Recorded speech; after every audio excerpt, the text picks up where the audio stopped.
ഇതാണ് വണ്ണപ്പുറത്തിനടുത്തുള്ള ആനചാടിക്കുത്ത്. ഏറ്റവും അപകടരഹിതമായി അടുത്തു കാണാവുന്ന വെള്ളച്ചാട്ടത്തിലൊന്നാണ് ഇത്. കൊച്ചുകുട്ടികൾക്ക് പോലും ഈ ജലധാരയിൽ ആർമാദിക്കാം. അത്രയധികം സുരക്ഷിതമാണ് ഇവിടം. വണ്ണപ്പുറത്ത് നിന്നും വളരെ കുറച്ചു ദൂരമേ ഇങ്ങോട്ടുള്ളൂ. ഇവിടുത്തെ ചരിത്രത്തെക്കുറിച്ചും ഈ വെള്ളച്ചാട്ടത്തിന്റെ സൗന്ദര്യത്തെക്കുറിച്ചും ഇവിടുത്തെ നാട്ടുകാരിൽ നിന്ന് തന്നെ നമുക്ക് അറിയാം. റിപ്പോർട്ടർ പ്രകാശ് ചന്ദ്രശേഖർ തയ്യാറാക്കിയ യാത്രാ വീഡിയോ കാണാം.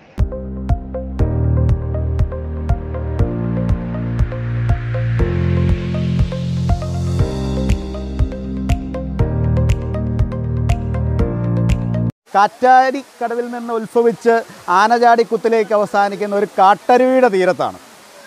എത്ര മനോഹരമായിരിക്കുന്നു നിങ്ങൾ കണ്ടുകൊള്ളൂ.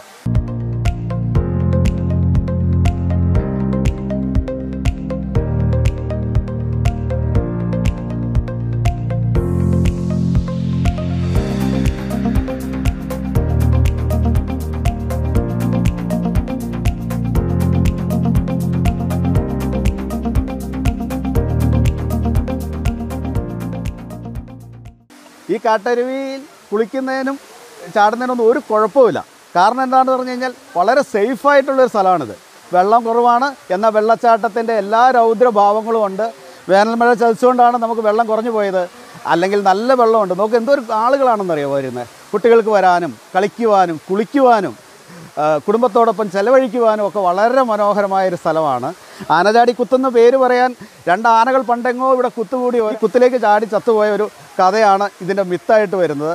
ഇത് ഫോറസ്റ്റ് ഒന്നുമല്ല. തൊടുപുഴയിൽ നിന്ന് 18 കിലോമീറ്റർ മാത്രമുള്ളൂ തൊമ്മൻകുത്തി വഴി വരാം, നമുക്ക് എത്തിച്ചേരാം. എറണാകുളം ജില്ലയുടെ ബോർഡറാണ് വണ്ണപ്പുറം പഞ്ചായത്ത്. വണ്ണപ്പുറം പഞ്ചായത്തിൽ കിടക്കുന്ന ഒരു സ്ഥലം തന്നെയാണിത്. വലിയ പാറകൾ ചുറ്റും കണ്ട ഒറ്റക്കൽ പാറകളൊക്കെയാണ് നിൽക്കുന്നത്. ഈ വെള്ളച്ചാട്ടം ശരിക്കും മഴക്കാലത്താണ് എങ്കിൽ നമുക്കൊരു മിനി നയാഗ്ര, അതായത് വണ്ണപ്പുറത്തിൻ്റെ നയാഗ്ര ആയിട്ട് പറയാനാണ് എനിക്കേറെ ഇഷ്ടം. ആ വെള്ളം കാണുമ്പോൾ ആ തെളിനീര് തല്ലി തല്ലി ഒഴുകി പാറയ്ക്കകത്തുള്ള ശുദ്ധമായ വെള്ളം. ഇതിൻ്റെ മുകളിൽ നിങ്ങളെ പൊള്യൂറ്റ് ചെയ്യണ ഒന്നുമില്ല, ഒരു പൊള്യൂഷനും ഇല്ല. നിങ്ങൾക്ക് ധൈര്യമായിട്ട് ഇവിടെ വരാം. ഇവിടെ നമ്മൾ ആളുകളുടെ എണ്ണം കൂടുമ്പം ആ വെള്ളത്തിലെ മണലൊന്ന് കലങ്ങുന്നതല്ലാതെ ഇവിടെ ആരും ഒന്നും ചെയ്യുന്നില്ല. നാട്ടുകാരാണെങ്കിലും ഞങ്ങൾ നാട്ടുകാരാണ്, ഞങ്ങളിതിനെ എല്ലാ രീതിയിലും സ്വാഗതം ചെയ്യുന്നു. ഒരു കാലഘട്ടത്തിൽ ഞങ്ങൾ സ്വകാര്യ അഹങ്കാരമായിട്ട് വെച്ചിരുന്ന ഞങ്ങളുടെ ആനചാടിക്കുത്ത് ഇന്നെല്ലാവരും കൂടെ വൈറലാക്കി. കയറി വരാൻ ഇച്ചിരി ബുദ്ധിമുട്ടുണ്ട് എങ്കിൽ പോലും ഇവിടെ എത്തിപ്പെട്ട് കഴിഞ്ഞാൽ വളരെ മനോഹരമാണ് ഈ സ്ഥലം.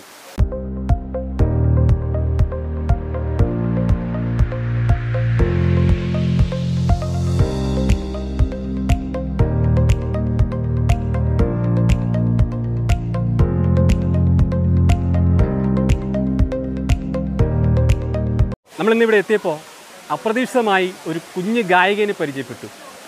ആൻലിയ എന്നാണ് പേര്, മാളയിലാണ് വീട്. സ്കൂൾ കലോത്സവ വേദികളിൽ പാട്ടുപാടിയിട്ടുണ്ട്. ഈ ആനചാടിക്കുത്തിൻ്റെ സൗന്ദര്യം നമ്മൾ പകർത്താനെത്തിയപ്പോൾ നമ്മളെ തേടിയെത്തിയ ഒരു കുഞ്ഞു ഗായികയാണ്. ആ കുഞ്ഞു ഗായികയുടെ ഒരു പാട്ട് നമുക്കായി കേൾക്കാം.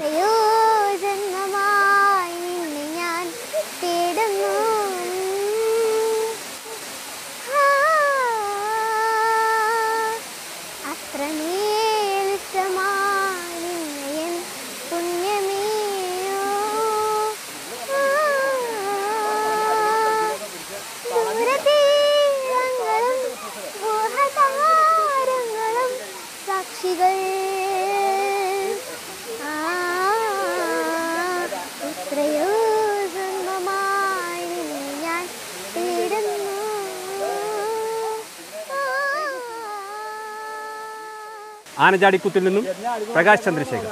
കൂടുതൽ സിനിമ, സീരിയൽ, ചാനൽ വാർത്തകൾക്കും നിങ്ങളുടെ പ്രിയപ്പെട്ട താരങ്ങളുടെ എക്സ്ക്ലൂസീവ് അഭിമുഖങ്ങൾക്കുമായി സബ്സ്ക്രൈബ് ചെയ്യാൻ മറക്കല്ലേ.